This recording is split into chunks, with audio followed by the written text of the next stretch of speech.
All right, what's up, podcast? So today I have Hope Guedry on. She's a lifestyle coach. How are you doing today? I'm doing great. I'm excited to be here. Yeah, awesome. So it's nice to finally meet you. So Hope, you're from South Louisiana, and we met via social media, and I've been interested in trying to get you in the studio so we can talk about your story.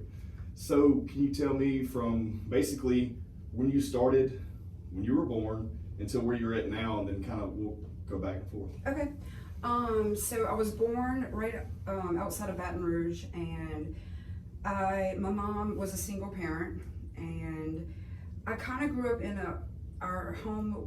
We had a really chaotic upbringing. Yeah. My mom had married at some point, and I had a stepfather, and I was probably about 7 years old, and he basically put us in some bad positions. And my mom, we got up in the middle of the night one night, and she basically moved us in the middle of the night. So I kind of grew up in a home where everything was provided through growing, like the land and all of that. We didn't have a whole lot of money. When you don't have a whole lot of money, you tend to eat a whole lot of bad stuff. Yeah. So, and the family that I grew up in, we're in South Louisiana. They fry everything. Everything is fried. Of course, yeah. Everything is high fat, and my grandparents helped my mom raise me and my brother. My grandmother, she died when I was in 12th grade, and she was probably about 500 pounds. Okay. So I came from a long line of severely obese people. Okay. Everybody in my family. My mom, she died young. She was 52. My grandmother, all of my great grandmothers, everybody was 300 plus pounds. And I'm short, and they were even shorter than me. Okay. So that's kind of how I grew up being very unhealthy. Okay. And one day I finally woke up. I was probably in 11th grade, and I figured the only way I'm gonna get out of this situation is to basically go in the military. But I was already on that path to being obese myself. So I had to make some drastic changes. That was my first real experience with dieting and exercise. I had a guy that was in the Army, and he was a recruiter, and he worked with me for 2 years. I dropped 40 pounds, enough to get in the Army. When you started that, what weight were you at? Do you feel comfortable talking about that? Oh yeah, I'm fine with it. I was probably, I would say 190. Okay. And how tall are you? 5'3". Okay. Yeah. And he worked with me, for 2 years. I ended up not going in the Army. I ended up going in the Navy at that point, just because it was a better fit for me. And that was my first experience with dieting and exercise after living a very unhealthy life. Yeah. The biggest impact with that, my grandmother died when I was in 12th grade. And one of the things that to this day I always think about is most people have a casket, like one casket. She didn't have one casket. They had it was a special made casket. So they had to take like 2 of them and weld them together and make a really big one. Crazy. And yeah, when you're that young, you don't realize how important all those things are. Right. And you don't even realize you have to break the cycle at some point. Because I look back in photo albums, and my mom, my grandmother, my great, even her, they were all that size. And I knew at that point, I had to break the cycle. Yeah. So that was my first experience. So I went in the military. I stayed in 3 years. I had my son. And at that point, I got out because I didn't want to travel overseas without him. Gotcha. It got really hard. So I came home, and I became a truck driver, 18-wheeler truck driver. And probably for about 10 years straight, led an unhealthy life. Mm-hmm. And got bigger than I ever was before. Well, that lifestyle in itself, you see a lot of truck drivers on the road. You're on the road 24/7. You really don't have time to stop, exercise, eat right. So, right. I can only imagine, how that'll. Oh yeah, you just stop and eat whatever, and you sleep right after. So there's no, And I mean, I had to really put in a lot of time. So I didn't have a whole lot of time off, and I was trying to raise my son, Yeah. take care of my mom at that point. How old were you at this point? So 24, 23. Okay. I started when I was 23. Gotcha. And I just continuously kept getting bigger and bigger and bigger. And it took, I went to a birthday party with a friend and my son and her kids. And we, at that point, scrapbooking had become popular, and we would meet and scrapbook all together, a bunch of women. And she gave me a picture, and it was of me. Mm-hmm.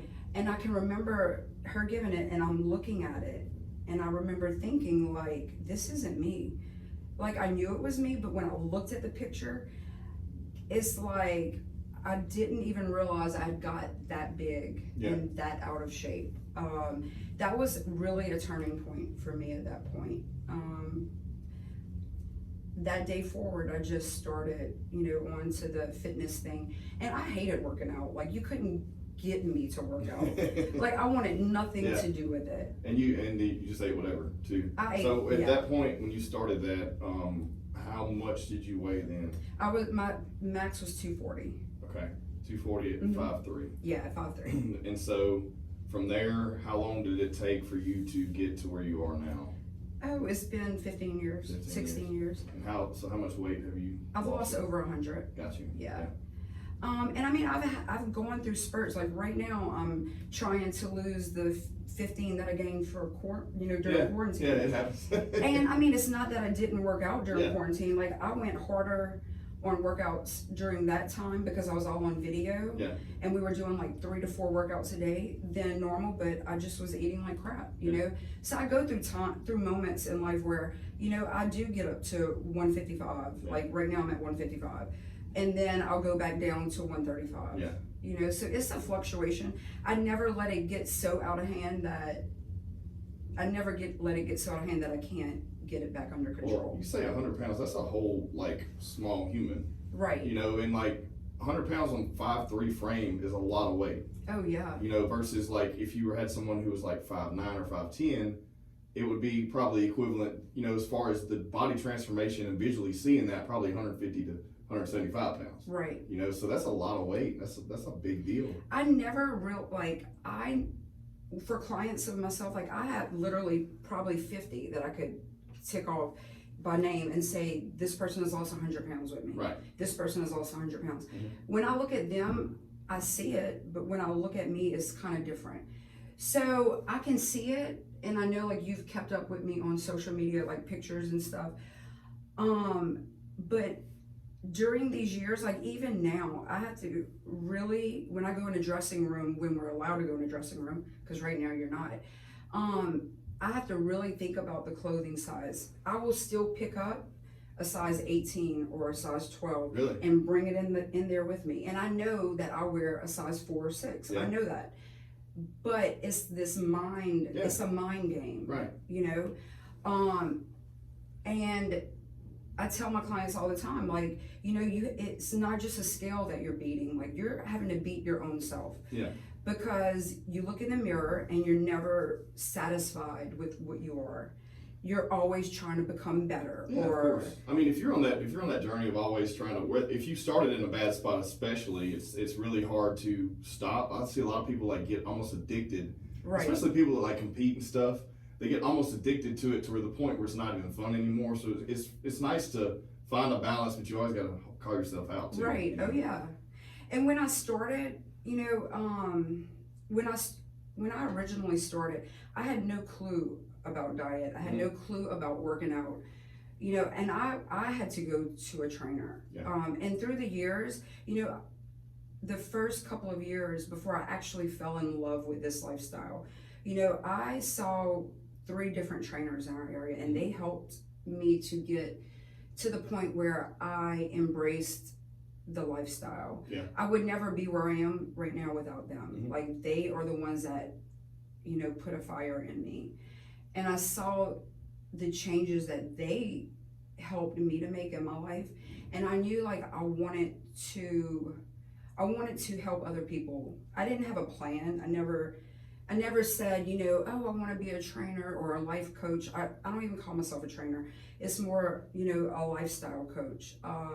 Because the things that we do in the studio, in my studio, is a lot bigger than just a scale. Yeah. And when I get a new client, like they come in and they have this number, like I want to lose 50 pounds or 20 pounds. And I have these mirrors and I always have them look in the mirror. Mm-hmm.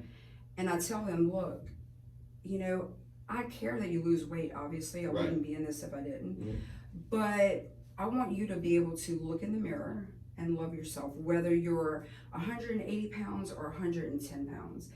My job's not done until you can do that, whether you've lost the weight or not. Yeah, I mean, everyone puts a number on it, and it's really hard to do that whenever every single person is different, you know what I mean? Right. So when you, so you said, let's go back to, you know, where you're talking about you were a truck driver, and then you were doing scrapbooks, you noticed, and you started your losing your weight, and that journey. What did you start doing after that? So how did you get into being a basically a business owner, an entrepreneur, and having your own place? And so when I started with the trainer, my mom got real sick. Yeah.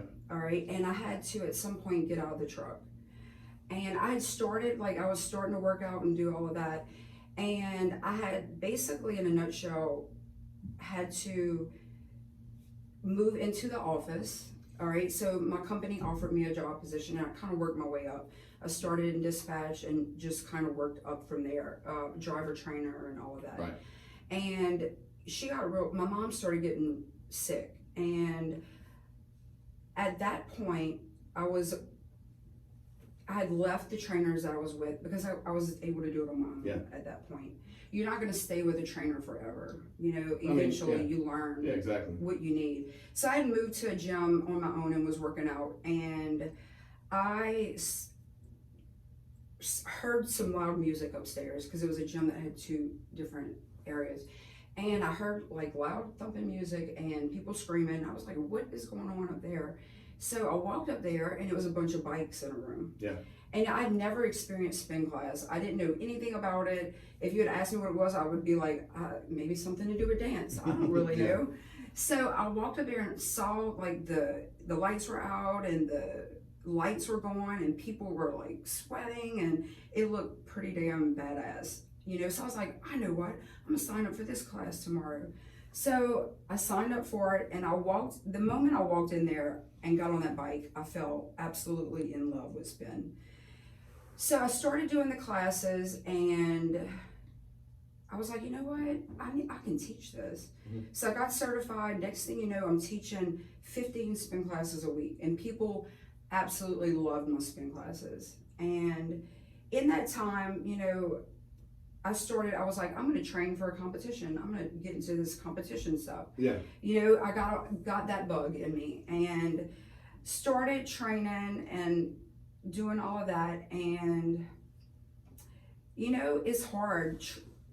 I envy people that can do that and separate it from their home life. Yeah, no, it's a lot of work. It consumes you. And it basically, in a nutshell, I got very selfish. Mm-hmm. It was all about Hope and how Hope looked. It was all about Hope's food and Hope getting the workout in. And I kind of, you know, became a not so good wife and mom in the process. Mm-hmm. And I couldn't separate the two. It just wreaked havoc in my life. Yeah. So I figured out early on that wasn't for me, and learned some valuable lessons in the process. So in that time frame, I was teaching classes. I started getting a following. I never set out to do this. Mm-hmm. Like, I was in the trucking world. That was my job. Like, I never set out to open a studio or become what I am today. Mm-hmm. It truly was a God-given thing that was brought into my life. I'm not going to say it didn't come without a lot of work, but it revealed its path to me as I went through it. And one day I said, you know what, I'm going to do this outdoor boot camp. I don't even know where that came from, honestly. And I invited like 5 ladies to come out and do it with me. And 5 ladies came that week. And then the next week I was like, okay, we're going to do it on Monday and Wednesday at this time. 10 ladies showed up. And it kept going and going. And at the point before I figured that I was going to really do this, I showed up at the park and there was like 100 ladies there. Really? That's crazy. With one instructor. How long had it been between when you started and probably that? 4 months. That's insane. 4 months. And it's not word of mouth. This is before, It was like, word. It was before it's not social media. Yeah. You know, and What year at was this? that point, 2008. Yeah. So social media was just It was just starting off. Yep. I can remember like we had MySpace. Mhm. You know, Yeah. and that had just started. Yep. And then the Facebook thing came, and it was starting to come. Right. And I do believe social media, without a doubt, played a huge impact in it. Like through the years, it's definitely helped me grow. But I can remember, and I've talked about this story before. In this journey, you gotta realize, like at that park, I was still a very large lady. Mm-hmm. I was probably 200 pounds. Okay. So you have 100 people come in and doing a class with a lady herself that needed to keep on the journey. Yeah. You know? And I think that honestly is what pulled people to me. It was like, here we have this 200-pound lady doing this workout and kicking butt doing it. And here I am, 150, and I'm complaining about jumping in the air. Yeah. You know? And I do, without a doubt, believe that is probably what helped me to grow over other trainers. Because in my area, you know, there's a lot of beautiful, fit instructors. Right. Like perfection. Yeah. You know, and here I come, the absolute opposite of that. And I'm not downplaying my worth, Right, like at all. right. No, I mean, of course. But that's the point. Well, I mean, it's a more like, so people who are extremely self-conscious, or maybe very, very much overweight, you know, they're gonna possibly feel more comfortable with an instructor like you than one who looks perfect. Right. Because they're already, you know, feel bad about themselves. Yes. And that's such a long road, you know, but you may be able to be, you know, more relatable that way. So it makes sense. Right. Yeah. And you know, so I can remember I had a client that, or a future client, she had reached out and she was very nervous, like a lot of women that have never done this before, never worked out. They don't want to go in a gym and feel like they're being criticized or looked at, you know? So she had asked if I would meet her before, and she wanted to see her options with me at that point. And I met her at the Starbucks. That's typically where I meet people. And I can remember her walking in, and you know, we sat down at a table, and a young man and young lady, probably like 23, I would say early 20s, sat down next to us, and they were having coffee. And I know that they could, because Starbucks is little, like the tables are by each other. You can't help but overhear people.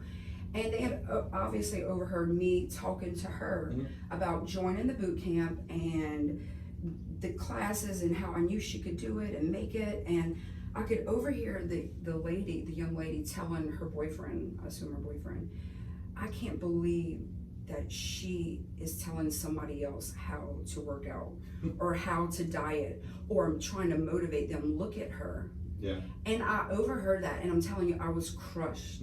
I didn't know if the client had overheard it, but I was embarrassed. I was crushed. I was ready to quit. I was telling myself, like, you know, what are you thinking, Hope? Like, they're right. Like, you're a fake. You shouldn't be doing this. Like, you know, like, stop. And I left there and I went to the park. And that day that I went to the park probably was the largest class that I ever had. And on my way there, I had decided, because I was going to let two people that I never met before, two people influence me and make my decision for me. I decided, like, I'm quitting. Like, I'm shutting it down. I'm not doing it.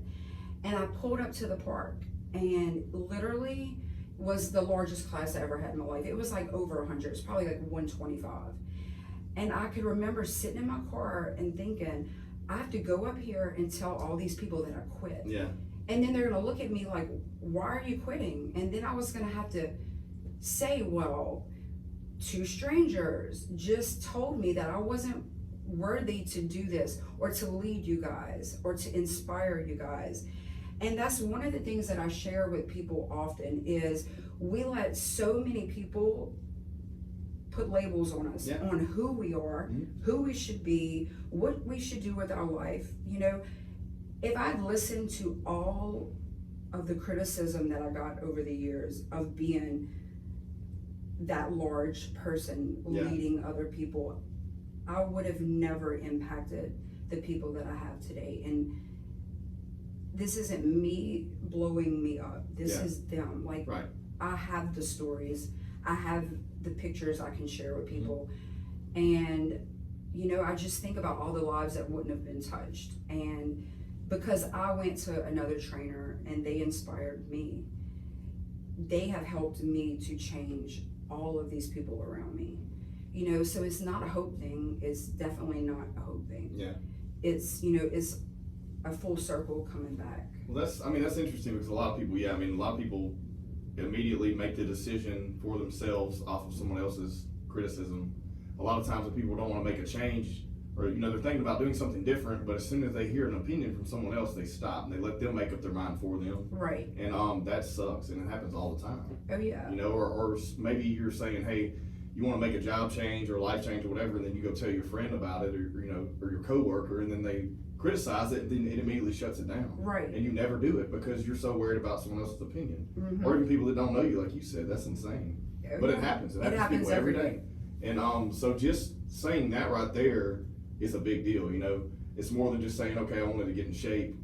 You know, now you have all these people depending on you, and you almost let two individuals you don't even know let all those people down.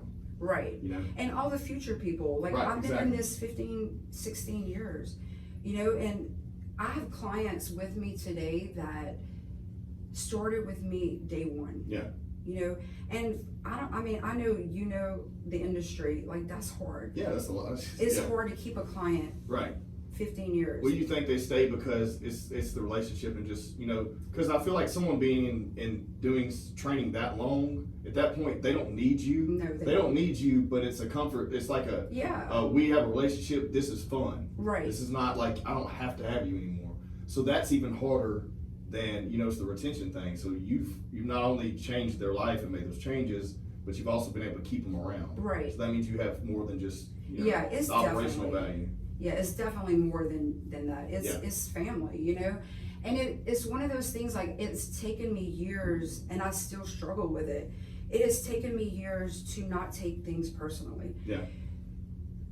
When I lose a client, you know, and sometimes I lose them for, you know, another company opening down the street, or, you know, there's numerous companies that have opened, Regimen, Orange Theory, you know, all of those, and they're all great companies, and I would never talk down. I've lost clients to them, but I've also gained clients from them too.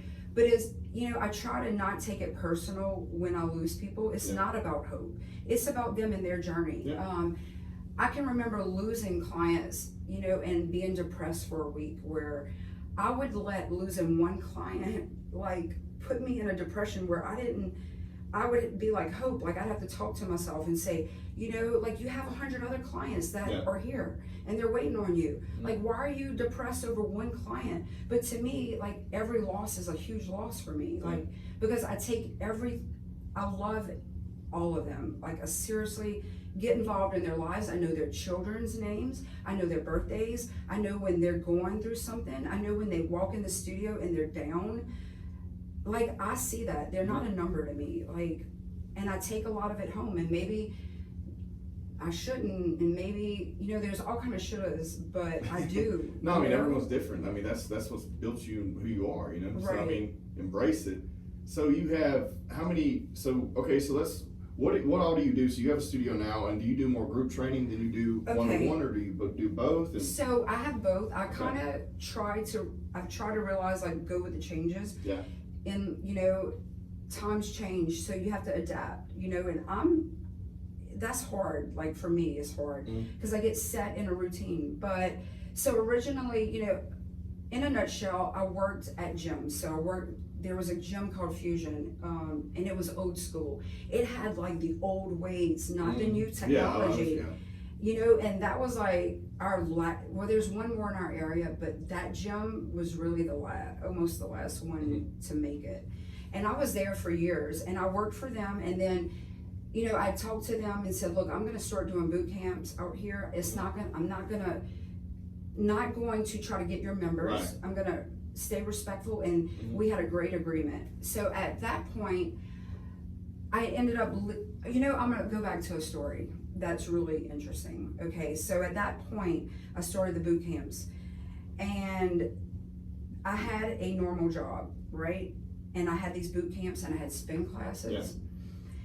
Yeah. I was never home, ever. Like 3 to 4 hours of sleep at night. Right. I would start my mornings at 3:30 in the morning, and it wouldn't end until 9. That's what you have to do if you're trying to make it and then also create something new. Right, you lose a lot of sleep, Yep. you know, but I was like, you know what, God, I'm gonna trust this, like whatever you have for me, give it to me.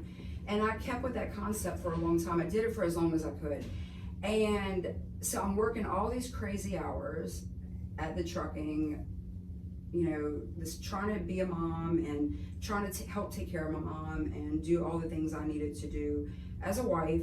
And I just sucked. It was too much. Everything's pulling at me. And I can remember saying, you know, God, help me out of this. Like, where do I go? You know, like, what is my path here? Do I stay in trucking? Do I quit? You know, tell me what I'm doing.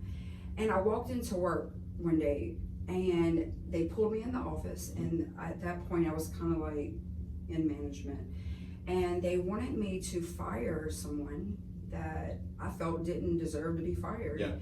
And they were like, look, you're gonna take his job, and you're gonna do your job, and you're gonna make the same pay. Yeah. And I was making good money, Right. you know? And I said, can I think about this? Like, y'all kind of sprung this on me at the last minute.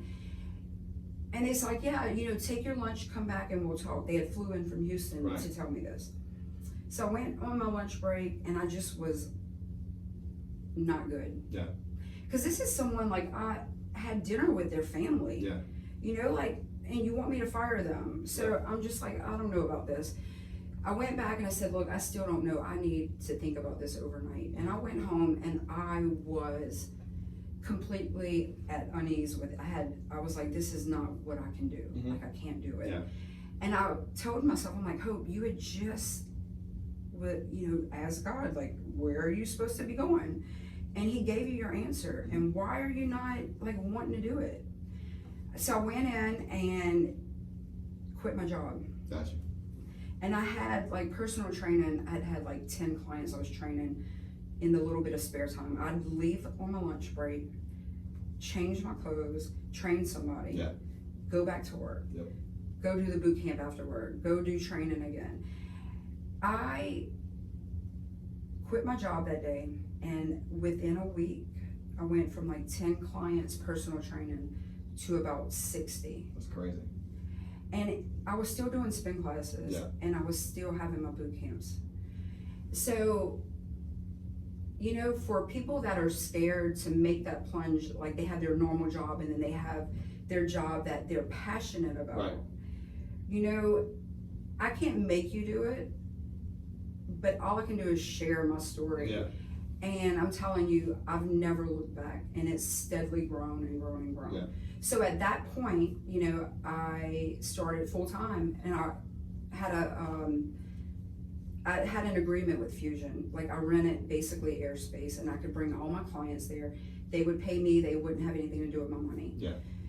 Because I gave a lot of training away to people that didn't have the money to train. Because I wanted to be able to give back. So at that point, at some point, Fusion closed down, and I went to Anytime Fitness. I outgrew Anytime I probably outgrew them immediately within a few months. And all of their members were complaining that we were taking over their gym. And I was training just ladies. They're never big gyms either. I mean, you don't have a lot of room. So I was like, you know what? I'm going to just open my own. And I took my money out of my savings, and I opened my gym, and it's been a very big blessing. Yeah. So what year was that when you did that? Okay. Well, tell me this: how long from the time you started the first boot camp till they opened up the gym? 10 years outdoors. 10 years. Okay. And I had a boot camp in Gonzales.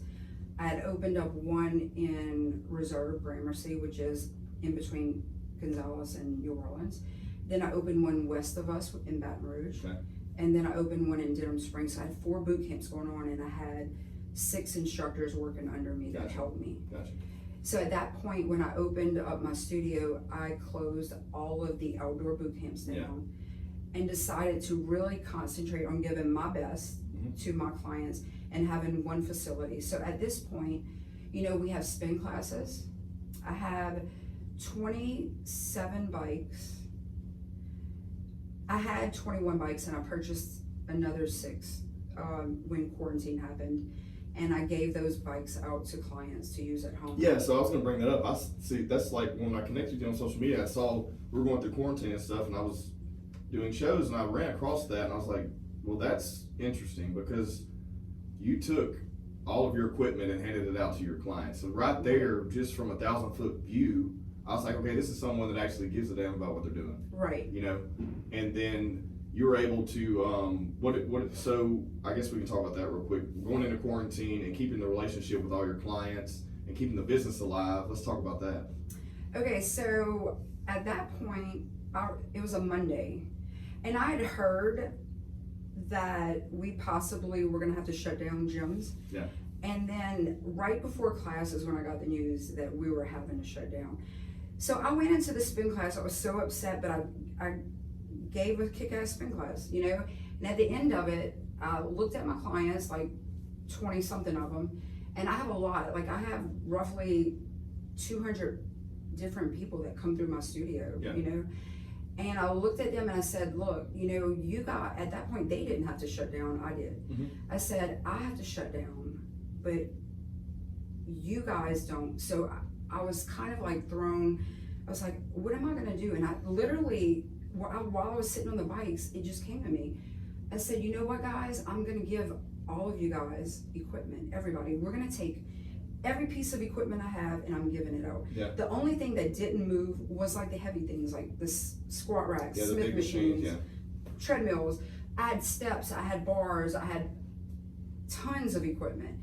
So basically I handed out, and look, I'm gonna tell you, this is so, like I'll think back to it and I'm like, that was stupid. I handed everything out and I didn't keep a list of who got what. So I had no idea I don't have any idea where all my equipment is. I know it went to my clients, and I know that I trust my clients 100%. And everybody was like, well, did you keep track? I'm like, nope, I don't have any idea who has what. But I know that I'm gonna get it back. You know, and I'm still getting stuff back. Some of them still have stuff. You know, I have a lot of doctors and nurses and people that are in it that feel like they would endanger the other clients. Yeah, get it. So they're still working out. Yeah, so they're still, so what it did for me, you know, I've been wanting to go virtual, and people have been asking me to go virtual and online so they could do classes, and I never wanted to do it. I struggle with image of myself on video. To this day, like for me to be on video is huge, and for me to hear my voice and see myself, I had to really get out of my comfort zone and say, Hope, you're doing it for them. This isn't about you. This is about them. And it made me pull the trigger on virtual classes, and we were ready. We did it within a week, and I had multiple gyms in our area reach out to me and ask, how did you do it? Can you help us?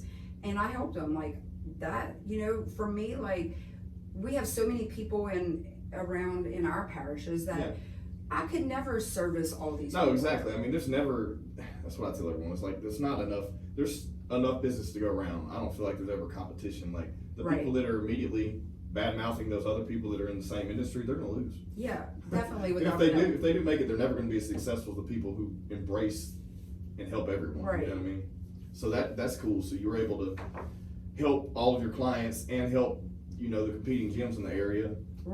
And everyone's doing everyone good. Stayed on track. And you know, I've had people ask like, oh, you must have taken a hit. And you know, honestly, like once the gym opened back up after virtual, I've had an influx of people. I really think the whole, you know, COVID thing has put a lot of unhealthy people in, you know, it's showed them, hey, like I need to make some changes.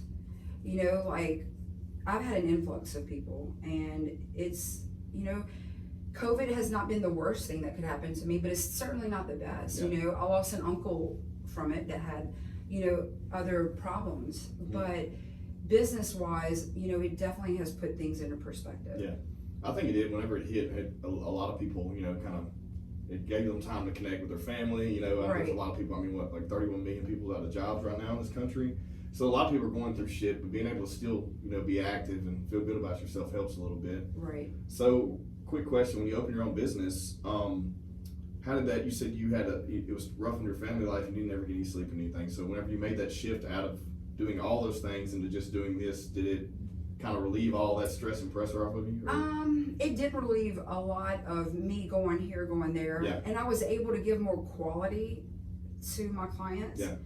You know, over quantity of having all these locations.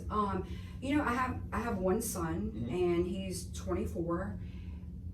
You know, and I'm an open book pretty much, but during the time of me not being there, I tried to involve him. He did sports, and he had a lifestyle that, you know, you hear the thing that says keep your kids busy, or keep them involved in sports, and you know, you got to keep them out of trouble.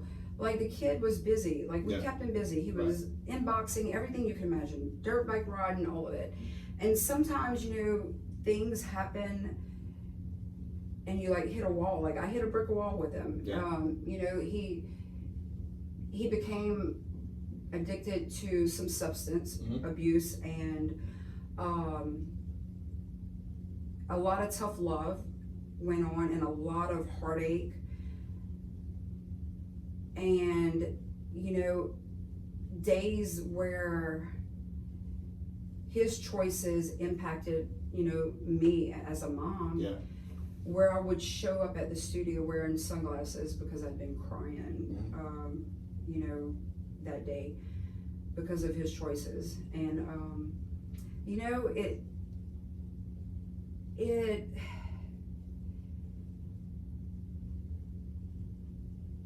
it definitely helped, but the biggest thing was realizing that his choices are his choices and my choices are mine. And even though I'm his mom, his choices are for him to make, and I can't make them for him, you know.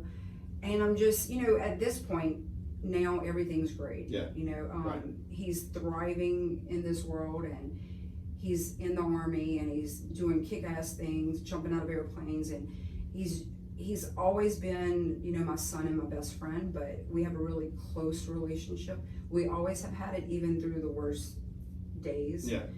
And he is, you know, he's still my best friend, and we've made it through.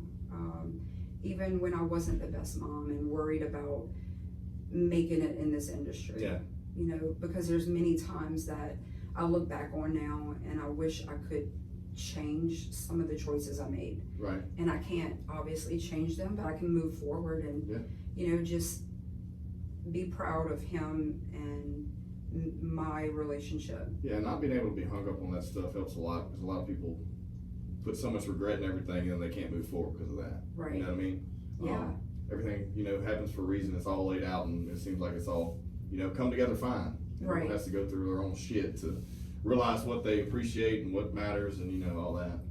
So, I mean, And, you know, it's like, it kind of brings up something this week that happened. I had, for whatever reason, a class that didn't have a good turnout.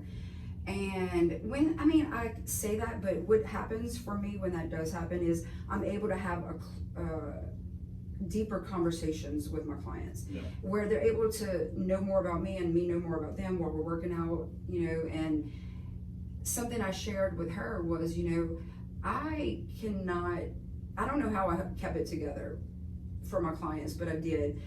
But they stood behind me 100%. You know, even when I went in and was having a really horrible day where I wasn't able to give my all as a trainer, they had my back 100%, you know. And for that, I'm so grateful, because there's many days I went in there where I wasn't able to give 100% to anybody. Not them, not myself, not my son. I was just trying to breathe and make it through. Yeah. You know? No, I mean, that's cool. I mean, it's a good story because, you know, being that there's so many different legs of fitness and self-wellness and life coach and all that, you know, all those things, nutrition, you know, you're different, everyone's different, but it's knowing what sets you apart, and then, you know, the connection that you have with the people that you work with and who you help.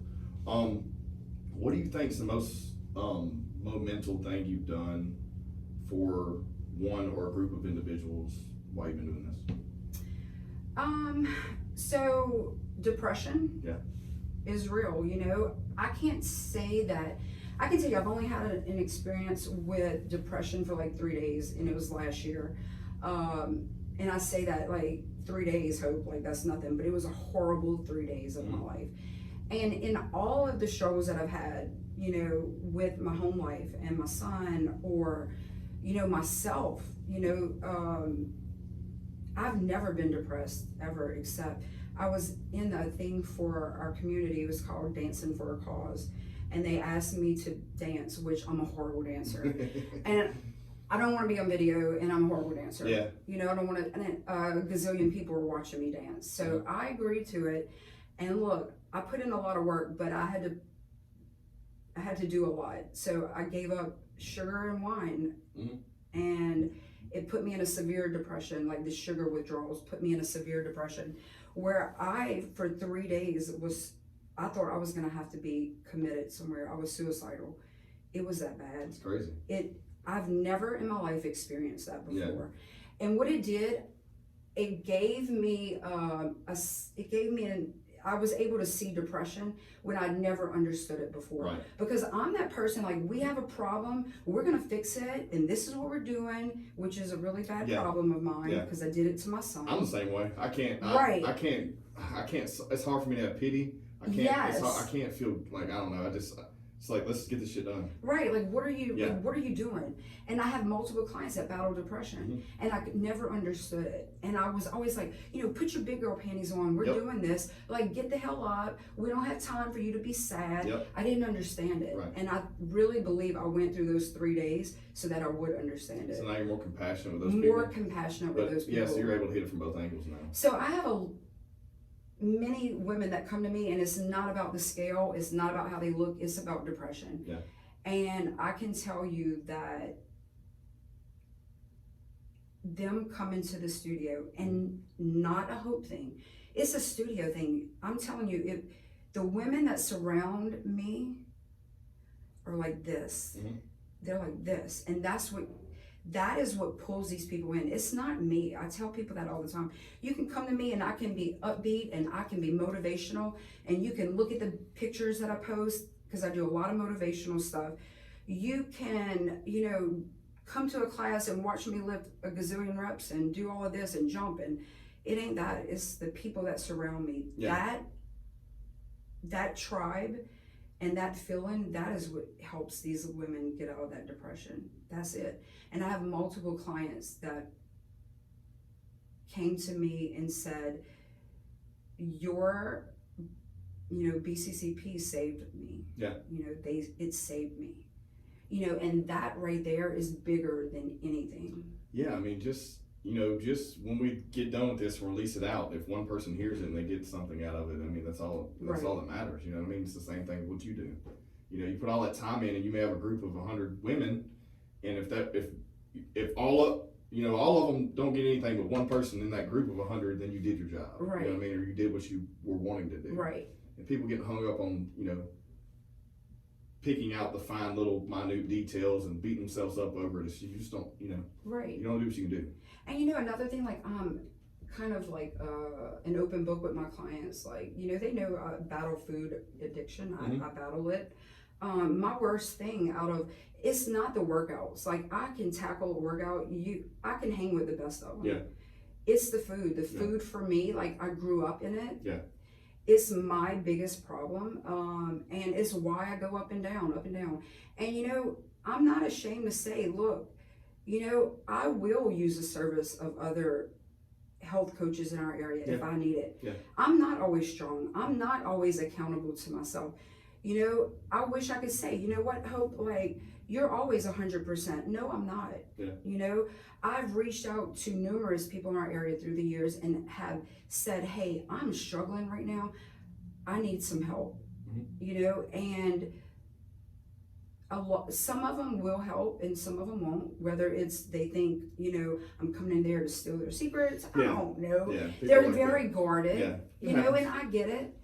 But, you know, the food is the big part, you know, is the struggle for me. I understand. A lot of people struggle with that. For me, it was like, I started making it, you know, I probably started my fitness and transformation journey like when I was 20, you know, but it was all because of I had to diet to cut weight to fight and train, you know. Right. And I started out pulling out one thing at a time, not trying to do it all at one time, but I've been slowly, I feel like every year getting more, you know, just more focused on it and pulling out things that are bad. And like now I can't even eat bad shit hardly. If I do, it destroys my stomach. You know what I mean? So it's like, okay, that's an accountability thing. So if I there's people like, we're gonna have a chicken fried steak. I'm like, dude, I cannot touch that shit.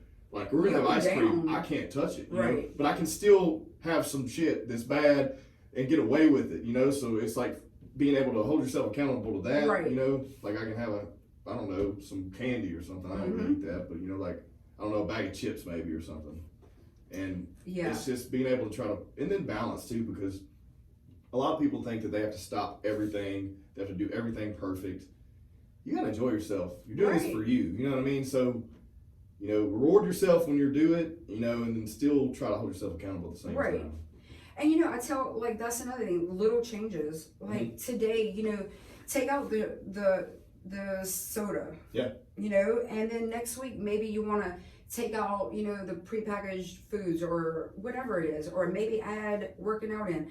You don't have to make a gazillion changes this week and change your whole life in a week. Yeah. You know, like people are like, well, like you asked, how long is it taking you to lose the weight? Look, it's taken me 16 years, all right? And I'm still working on it every single day. I'm working on it.